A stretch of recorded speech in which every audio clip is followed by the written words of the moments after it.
Corbin Burnes' season is over, and I'm deciding which of these two liquors to pour in my cup. We are discussing the unfortunate news right now on an emergency podcast. Don't you go anywhere. We're starting in 30 seconds.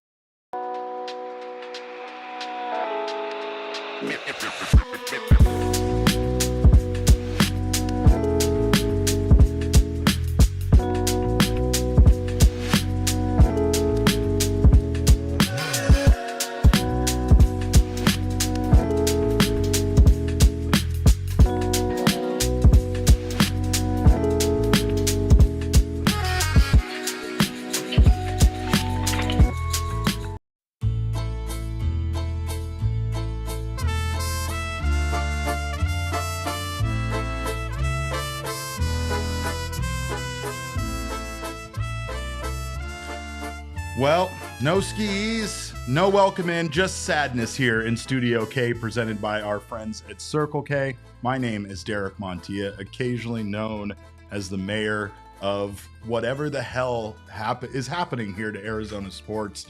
Nothing good happening here for the Arizona Diamondbacks. Of course, I got my guy Shane Diefenbach on the ones and twos, and we are here to discuss the news that Corbin Burnes will miss the 2025 season and a portion of the 2026 season, most likely, due to needing Tommy John surgery. And it was the news we feared. It was the news we did not want to get. We were hoping that a second opinion, maybe even a third opinion, was going to save Burnes this season.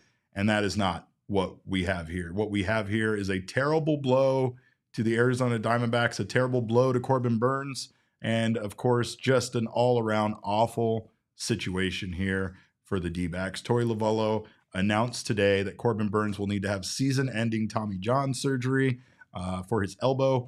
The surgery will happen next week, and it will take place with Dr. Neil Atrache, I believe is how you say his name.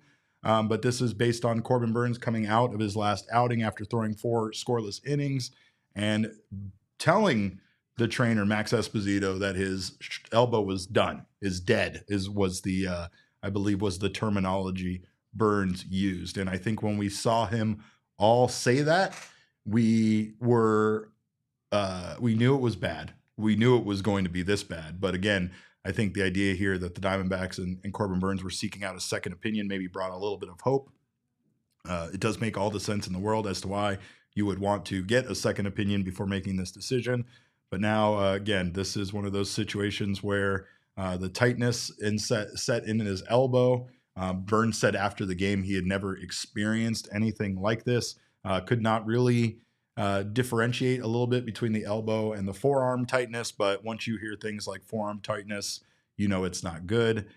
He said that there was no popping sensation. So there were a couple of things during his post-game interview after that injury occurred that maybe gave us a little bit of hope. But instead, here we sit now at the MRI and the second opinions leading to Corbin Burnes needing, season-ending Tommy John surgery. Me and Shane were talking about it beforehand, and unfortunately, the recovery time for Tommy John surgery ranges from 12 months to 18 months, which means not only have the Diamondbacks lost Corbin Burnes for this season, but they could potentially lose him for the entirety of the 2026 season. And that's the part that's especially devastating. It's one of the worst injuries in sports. It really is. And it's one of the hardest, surgeries to recover from. I think we get really used to the idea that you have Tommy John surgery and yes, it's a long wait, but you come back from it, but it's not guaranteed, especially for a pitcher, that you'll ever come back from Tommy John surgery and be the same that you were prior to it. Right. And that's another thing that's very scary about this situation with Corbin Burnes. Of course, we are all reeling from this news. The Diamondbacks once again sign a starting pitcher that is one of the best starting pitchers available on the free agency market, and they have lost him. This situation happened with Jordan Montgomery, who flat out wasn't good in some of his time as a starting pitcher, most of his time as a starting pitcher for the Diamondbacks. And then he was also lost at the beginning of this season to Tommy John surgery. Burnes signed a 6-year, $210 million contract with the Diamondbacks. He has an opt-out after the 2026 season. It seems like since that, I guess if you want to there is no silver lining to this cloud, right? There is no. If you want to think of a good thing here, I can't believe those words were about to come out of my that's mouth. Crazy. What I can say though is, I mean, a lot of I guess the thought process a lot of people had here was Burnes was, has an opt out after the 2 seasons, and that it was looking like there's a good chance he might opt out if this team, doesn't perform well this year, struggles next year. Well, now there's a good chance he won't exercise that opt-out clause because he won't have pitched very much since returning from Tommy John surgery. Even if he returns in 12 months, it's still June of 2026, right? He's going to come back to a world where the automated balls and strike system are in play. It's going to be like a completely different universe. There's robots serving alcohol in the stands. Totally. Yeah. The Jetston ships are flying around the stadium. The balls are much smaller and dynamic. They're using so much will change this offseason. They're using aluminum bats. Yeah, it's crazy. He was incredible this season for the Diamondbacks. He had a slow start. A lot of people were, like, oh crap, here we go again with another guy not performing well despite what he did in his past.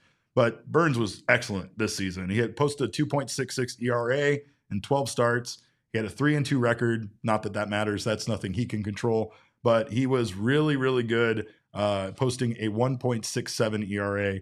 Since April 30th. So in those last couple of starts, Burnes was excellent.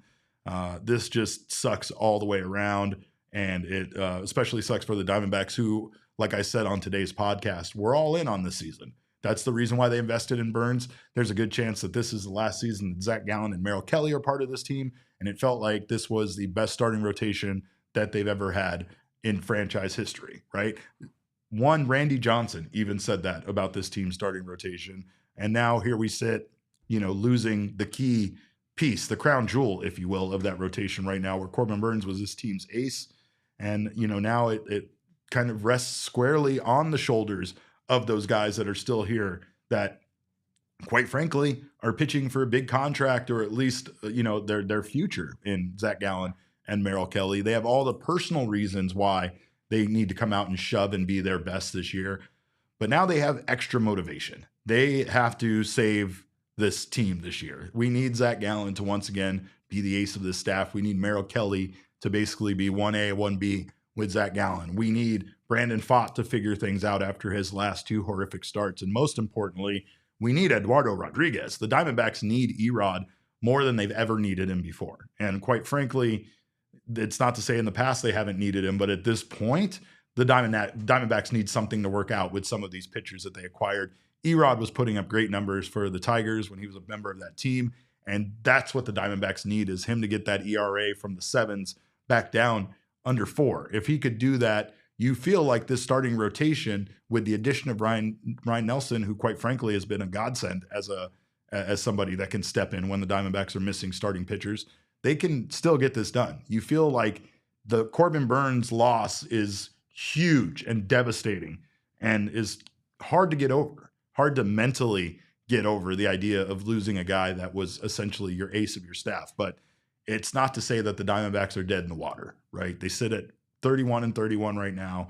And again, they do have a starting rotation of guys that, quite frankly, Erod is like the weak link there. Ryan Nelson has been outstanding. Merrill Kelly has been incredible this year. Zac Gallen in his last start was very good. Brandon Pfaadt is a lot of question marks about what is going on with him right now, but you still feel like Brandon Pfaadt can return to what he was at one point this season. So again, if Erod can come back and not, have the inconsistent outings that he's had this season, you feel like the starting rotation can still do enough for this team to win. They also have some pieces that they've added that have been pretty good. Cristian Mena is there as part of the bullpen, as well as Tommy Henry. So the Diamondbacks have some guys that were starters for AAA Reno that can go long and give them long relief. They can also step up into those roles if they have another starter potentially go down. Knock on wood. I can't believe I'm saying that, but right now the Diamondbacks depth is being tested. It's probably it's almost as thin as it can get, right? You got Bryce Jarvis again, who was just voted PCL Player of the Week. He's a guy that could come back and absolutely, fill a role for either the bullpen or the starting rotation at a major league level, but just still not somebody you want to count on. Same thing with Tommy Henry. Cristian Mena feels like he's really coming along, but for now, you really need Gallen, Kelly, Pfaadt, Erod, and Ryan Nelson to figure it out as a group. Candace is offering up, both of her elbows? So Candace said he can have both mine. Yeah, Steve says, I will personally donate my elbow to Corbin Burnes if it makes for a speedy recovery. God, I would love that. I mean, yeah, we do still have Yumin Lin in AAA Reno. And again, he hasn't had a lot of time back since that period of time off where he served both military time and was off as being a new dad. But Yumin Lin is a guy that I still believe in strongly. And I think, as we sit right now, it's more and more likely that we will see him make his major league debut this year and be a part either of the bullpen or maybe even of the starting rotation just to give the Diamondbacks, a lift here or there. Man, I'm not sure. Do you need at least a quality start from Erod tonight?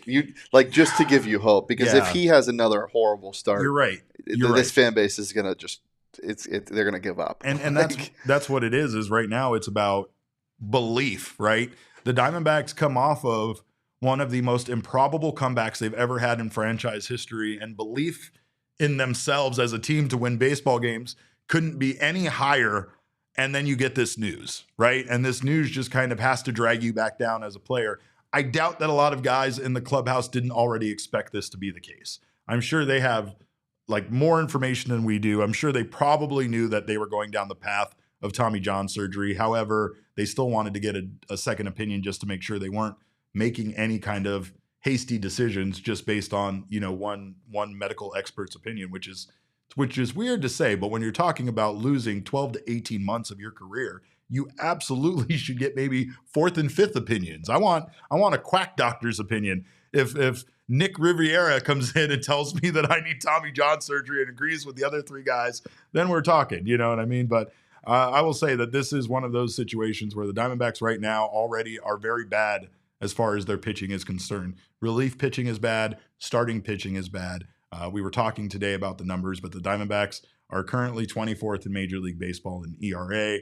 They are 27th right now, or 24th in overall ERA as well. So in the starting pitching, obviously is much better than that. We know the struggles the bullpen have had, but you really do feel like the starting pitching is much better than a 4.4 or 4.76 ERA this year. So I don't know what the Diamondbacks can do other than have these guys step up. I mean, we talked on the show today about doing your job, and the Diamondbacks do have the depth, right? The depth is there. This is an actual, starting rotation that isn't really the Diamondbacks trying to put something together. They had a problem kind of with Ryan Nelson that has solved itself in the fact that you didn't want to see someone pitching as well as Ryan Nelson be put in the bullpen simply to bring Erod back. Well, now you can think of it differently. Now you could just say Ryan Nelson deserved to stay in the starting rotation and did, and now Erod's back to replace Corbin Burnes. However you want to cut it, the Diamondbacks have 5 starting pitchers that are fully capable of leading this team to a winning season. It's just what version of these guys are going to show up, right? What version of Erod is going to come back from this injury? They need to do something to step up. Zac Gallen, again, he's a guy that he's put it together. He's had some huge performances this year. He's been brilliant at times, especially against teams from the East Coast and those that are called New York something. He's very good against those kind of teams. But this is one of those unfortunate instances where the Diamondbacks went out and not only picked up the best starting pitcher on the free agent market, but they picked up a guy that was absolutely durable, right? One of the most durable starting pitchers that existed in baseball. But look at it this way, Derek. Let's put some positivity in here. Let's do it. Not positivity, excuse me. Let's just try to rework this and maybe be grateful for what you have still. If you looked back at this season, or in the offseason, you look at this season and you look at this rotation, and you like Corbin Burnes. What we were talking about in the offseason was never Corbin Burnes. It was one brief mention of him and whatever. So imagine this never even happened. Yeah. They don't even sign him. Well, this is the starting rotation, right? Exactly. This would be it. So you have your starting rotation now. Erod's back. Regretfully, some fans might think. But, again, you need a quality start right now. And if he gives you a good start tonight, then you can look at this rotation like, okay, yes, we lost the riches that you thought you were going to have this season. However, this isn't like you're losing your starting pitcher or your ace and everyone else and you have nothing and whatever.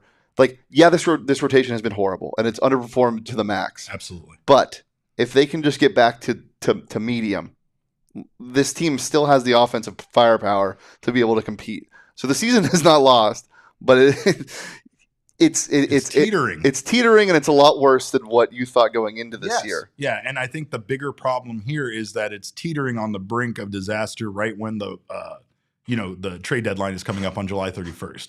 That's why this is so important for the Diamondbacks to play their best baseball over this next stretch. They essentially need to prove to the front office that this team has a chance of making a wild card spot, making the postseason, and performing well. Just go out there and say F it at this point. You guys have nothing to lose. Nobody is expecting this team with the loss of Corbin Burnes to make the playoffs except us, you guys in the chat. We are the ones that are expecting this team to do that, and they can. This might be that moment. I said this about the Padres, right? The Padres had all sorts of inner turmoil with their ownership situation, and I knew during the offseason, I was like, watch it galvanize that team, because that's a team that loves to say F it to all of you that doubted them. And the Diamondbacks need to be that team right now. They need to say to all the doubters, this is still potentially on paper a better team than the team that went to the World Series in 2023, and that they have the pieces in order to make it as far as they did that season, right?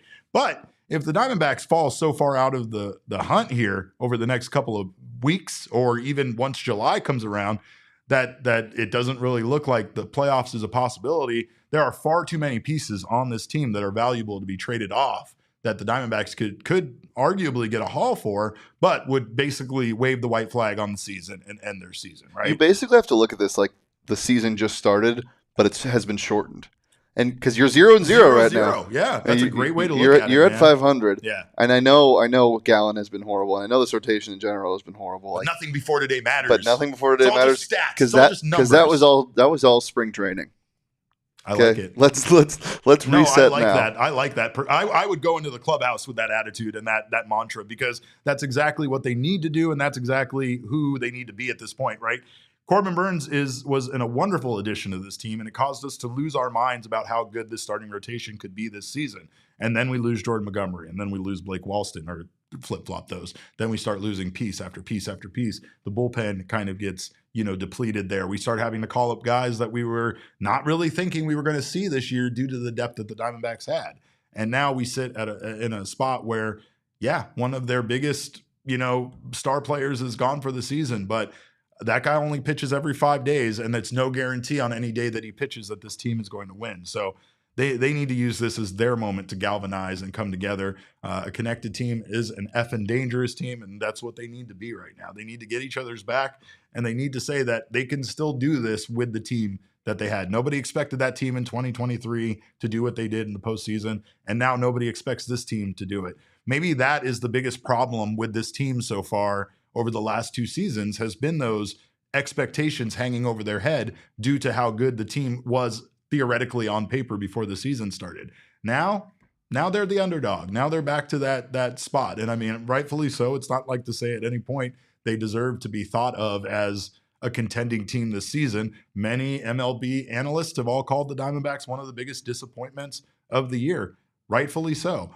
Now, your Corbin Burnes is gone, right? Now you have your excuse to be bad, I guess. So prove everyone wrong.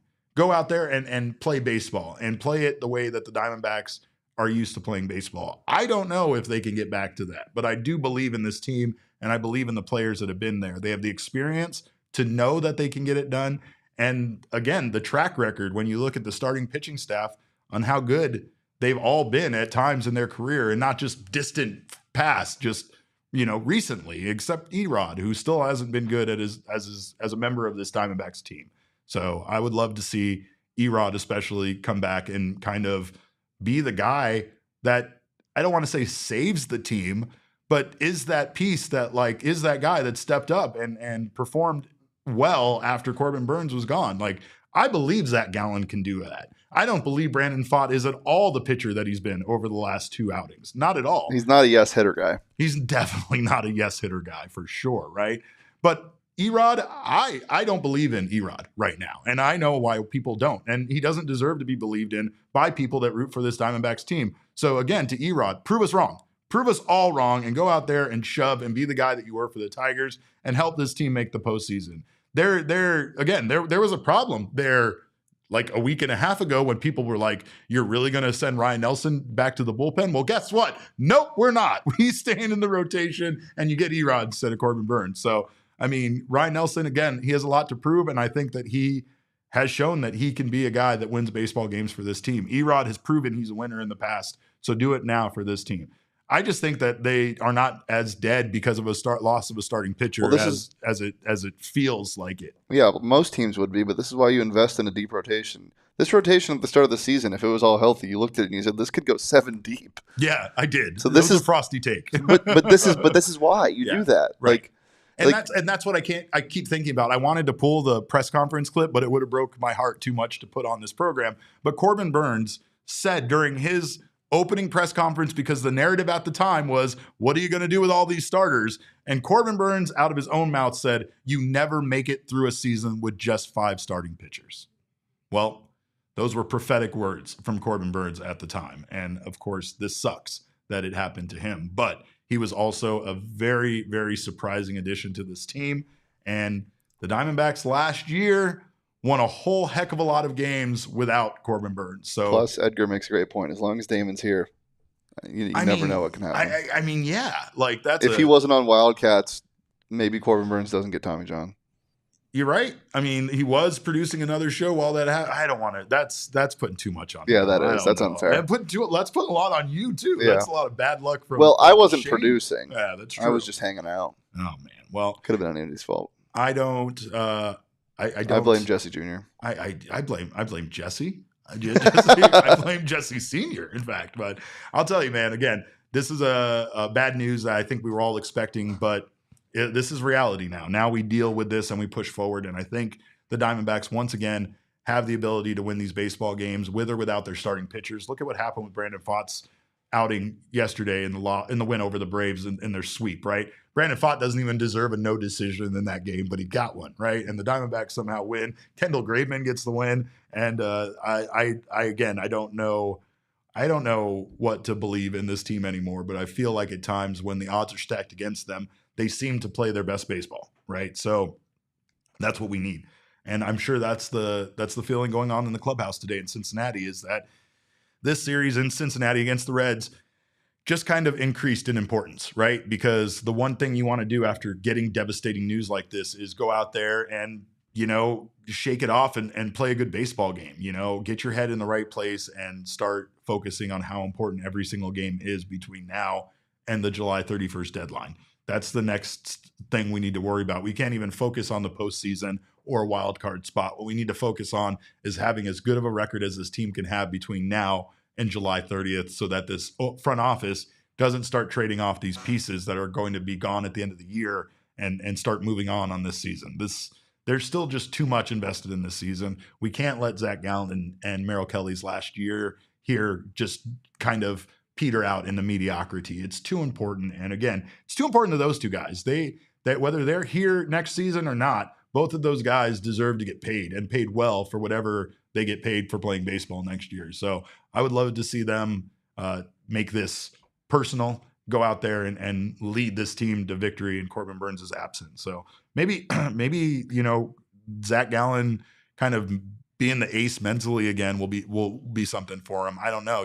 Sometimes you bring in a guy to replace your ace as the ace, and it's hard not to take that a little personally deep down inside, or at least make you feel bad about yourself. But Zac Gallen, milkman, we need you to deliver more than ever. So anyway, we thank you guys so much for being here. Scott Mack says I'm expecting precisely Jack S out of old Eduardo Rodriguez. Well, okay, keep your expectations low, right? Like under promise, over deliver is what we want here. We want to believe that Erod's not going to do it, but then we want him to prove us wrong and come out there and do everything he can to help this team win baseball games for the rest of the year. So here's hoping he does make us eat those words. And Landon says Sandy Alcantara is a D-back. I don't get my hopes up here, and I don't even know. Do we even want him right now?